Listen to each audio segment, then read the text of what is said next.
আসসালামু আলাইকুম, welcome to my channel.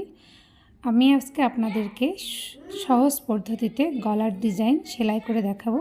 আমি গলার জন্য পেস্টিং কেটে নিয়েছিলাম, সেটা একটা কাপড়ের উপরে আয়রন দিয়ে বসিয়ে নিয়ে চারো সাইড মুড়ে নিলাম। তারপর যেখানে ডিজাইন করব জামার গলার উপরে বসিয়ে বক্রম বরাবর সেলাই করে আসব।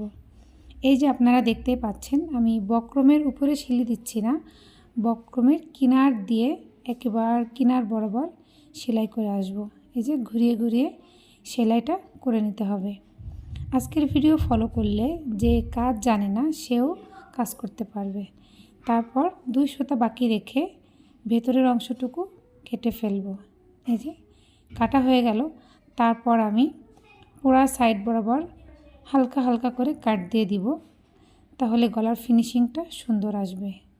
এই যে এরপর দেখতে পাচ্ছেন আমি পটিটা উল্টে নিয়ে উপর সাইডে একটা চাপ সেলাই করে দিচ্ছি। এটা করে দিলে অনেক ফিনিশিংটা সুন্দর আসে।